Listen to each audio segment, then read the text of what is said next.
the initiation process. Getting a little closer. I'm just joking with y'all because y'all gonna take this real serious, right? So what we're doing is we are reinstating our ancestral culture. It's a custom that we lost when we went into captivity, right? So what we're doing now is I'm teaching my brother Virgil, aka or the light, right there, hot order, the light, and I'm gonna show him just pretty much what this offering is. You can look down here. This is our wine and this is our bread cake. Okay, these are the things that our ancestors have done. This is nothing pagan. This is nothing demonic. These are just things that we have lost the knowledge of and the application of because of our captivity. So what we want to do is, as much of the items that we can use to restore back to our indigenous cultural self before exile, pre-exile, that's the things that we want to do because we want to do it as pleasing unto Yah and as a reminder of what we want to devote and dedicate unto Yah. All right. So first, Virgil, you're gonna take out your phone. Let's go through some scriptures real quick because I got to show y'all that this is scripture based. All right. This is not nothing that we're just making up. It's based in scripture. So we're gonna start with Bereshit, chapter 35, verse 14. Right. Genesis chapter 35, verse 14.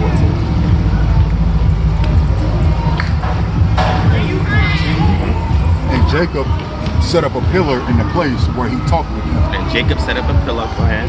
In a place where he talked with him. Where he talked with him, and the him is the Most High Yah. Keep going. Even a pillar of stone. A pillar of stone. And he poured a drink offering. And he poured a drink offering. Thereon. And he poured oil thereon. And he poured oil thereon. So he poured a drink offering. A drink offering is a libation. Those libations consisted of wine. And then he poured oil on it. So the pouring of oil has to do with the consecration, but the pouring of wine has to do with a devotion.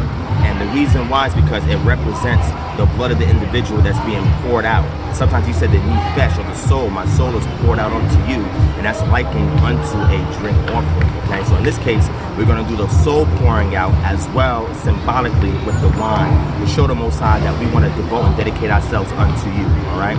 So the next scripture we're going to get is Numbers, or Bamidbar, chapter 15, verse 7.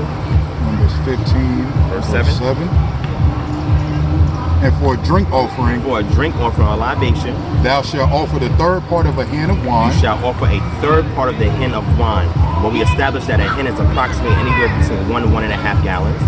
For a sweet savor unto the Lord. For a what? Sweet savor unto the Lord. A sweet savor unto Yod-Heh-Wah-Vah. So when you offer a drink offering or a libation of wine, it is a sweet aroma unto Yah. He is pleased with that. Now, in this case, in our captivity, we're absent of our Kohanim. There's no priest, there's no temple, and as you can see, we don't have any rams or goats or anything running around. So there's always substitutes that you can get, and we see some of that also in Tehillim or Psalms 51, where it says, I will offer to you bullocks, and I will offer these things to you if it was pleasing unto you, Yah. But what you desire is a broken heart and a contrite spirit. So those are other things that we are offering unto Yah now in the absence of bullocks, in the absence of rams and lambs. So these are the things that we're offering, but also we can give a grain offering by means of a cake. As you can see here, this is symbolic of what the cake is. All right, so we're going to go to the Bamidbar, chapter 15, verse 7. All right, the book of Numbers, chapter 15, verse 7. Hold it again, go ahead. And for a drink offering, or libation, thou shalt offer the third part of a hin of wine. A third part of the hin of wine. For a sweet savor. For a sweet savor. Unto the Lord. Unto Yah. So read the verse above that. Or for a ram, thou shalt prepare for a meat offering. 2/10 deals. 2/10 deals. Keep going. Of flour mingled. What else? With the third part. A third part of a hin of oil. A hin of oil. So now we're adding the oil and we're adding the wine. In this case scenario, we're working with wine and the bread cake. The oil again is a way of consecrating what was poured out unto Yah. All right. Numbers 28, 14. All right.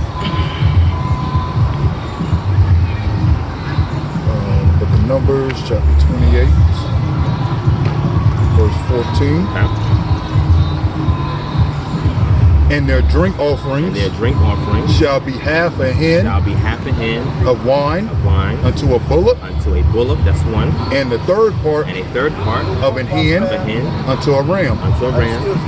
And a fourth part of a hin unto a lamb. This is the burnt offering of every month throughout the months of the year. Yes, brother. Ready? All right, so we'll go over that one more time. All right. Numbers chapter 28, verse 14. Numbers 28, 14. And the drink offerings, shall be half a hin, of wine, unto a bullock.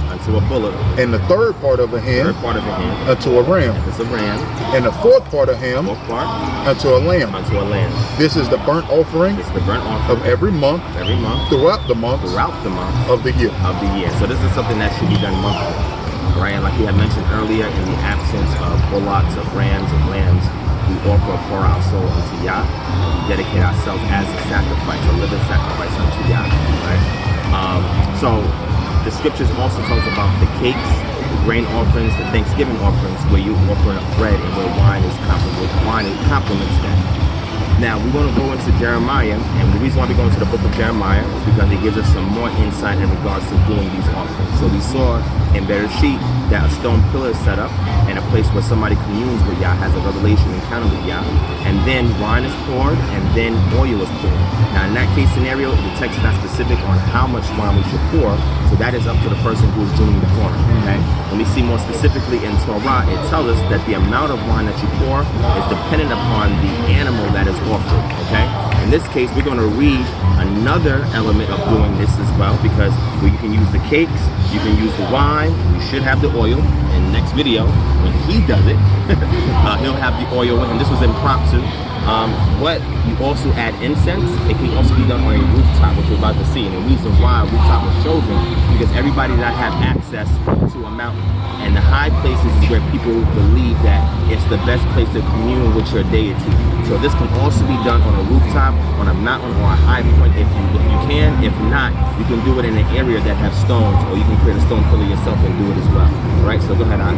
Jeremiah 19:13. That's my next first one, yeah. Okay, so we're going to go to the book of Jeremiah, chapter 19, verse 13. Jeremiah. Now, the reason why this is important, because some of y'all might say, well, why are we doing this? Because when the Israelites did this, they got banished or they got punished. Yeah, there's a reason why. Sweetheart. And the houses of Jerusalem. And the houses of Jerusalem. And the houses of the king of Judah.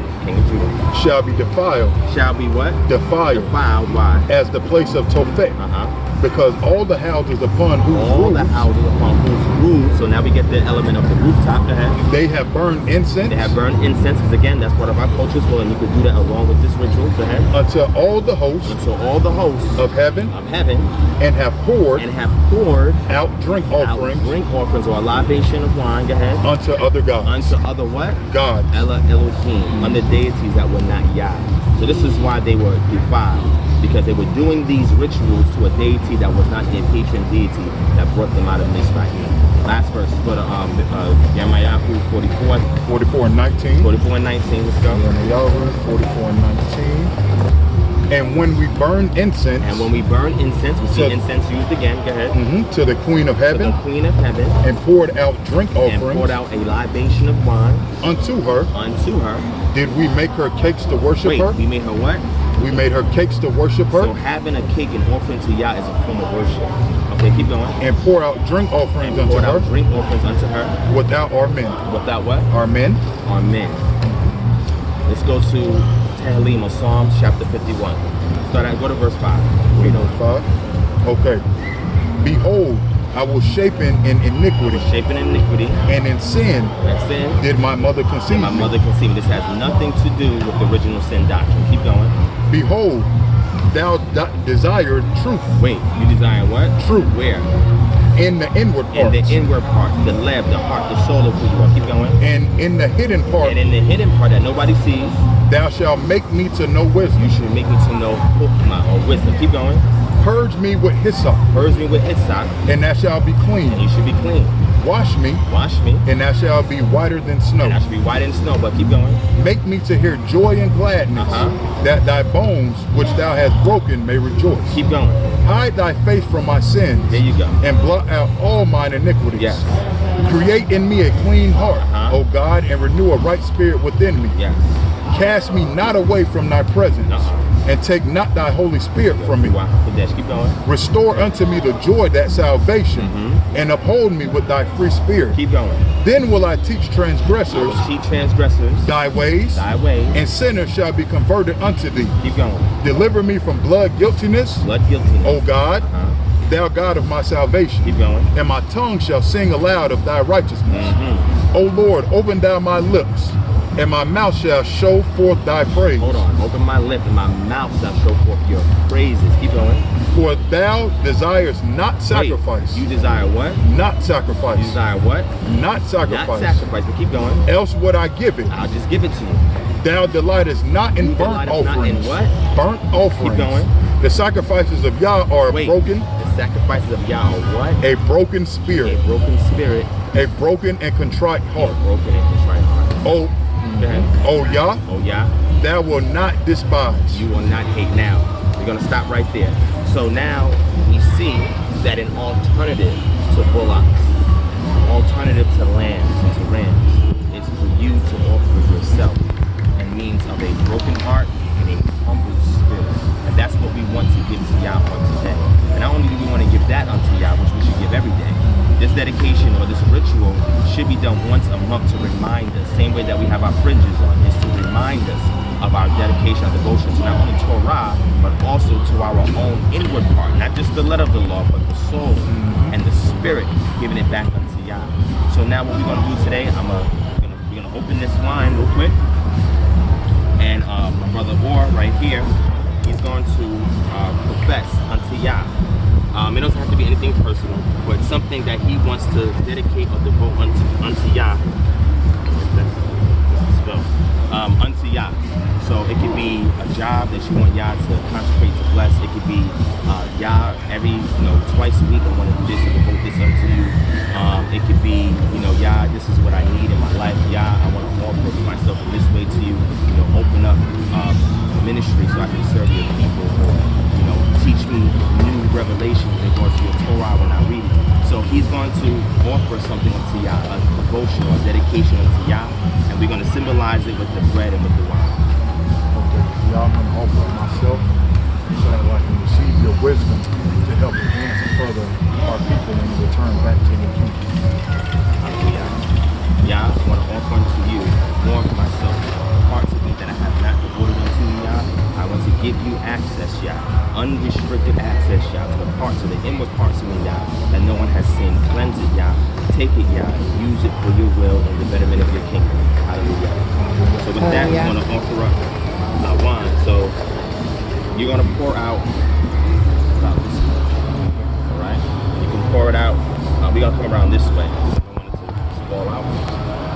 We're going to pour it this way so this way it can sit here in this area. Anytime we ever come back to this part of this area, just pouring out the wine and the offering of the bread is going to remind us of this devotion in which we have done unto Yah. This is why it's also good for you to do it somewhere in your neighborhood, in your backyard, somewhere, so that way every time you see it, it's a reminder of what you have devoted unto Yah. So go ahead and pour.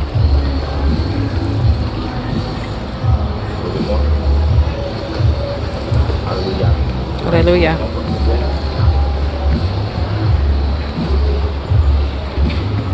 So what we do is we break the cake in half, offer it up to Yah. Baruch, bless this, Yah. This is unto you, Yah. Love you, thank you, Yah. Take this as an offering for the things that we cannot offer unto you, Yah. Symbolically, so that way you can get the glory, the honor, and the praise of Yah. You just take a piece of it, and just eat it.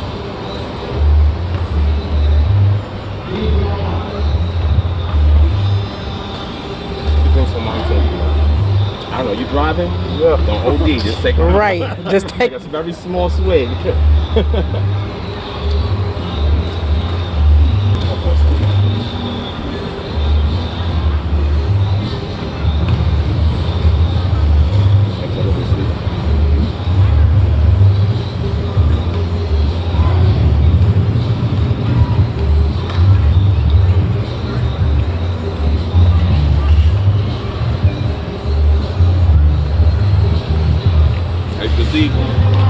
We're in a park, West End Park in Atlanta, Malcolm X Day, and this is what Israelites are doing right now during Malcolm X Day. We had a great time yesterday, and this is how we're going to close it off. I'm going to let my brother Or, he's going to pray us out. I know you guys got to travel far.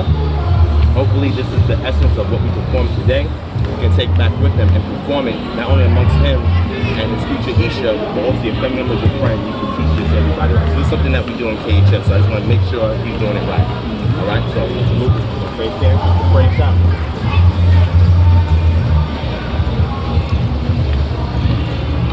Father, y'all, we want to thank you first off for the opportunity to be able to give the sacrifice to you. And we thank you for all the blessings that you bestowed upon us. And we thank you for everything that you brought into our lives. We ask that you just continue to allow us to pour forth, gain your wisdom, gain your knowledge, gain your understanding, and not only gain it for ourselves, but gain it to pour into those around us so that we can continue to be the light in which you called us out to be able to shine your glory onto the world around us, and be able to call people in with our actions to be able to follow you and to dedicate themselves to you. We thank you for everything. We ask that you just keep your hedge of protection around us, and we ask that you keep all good, pure righteousness bliss around us, and keep all malice, iniquity, and unrighteousness away from us. We thank you and we praise all these things in your name. Hallelujah. Hallelujah. Salam. And with that, shalom, family. Shalom.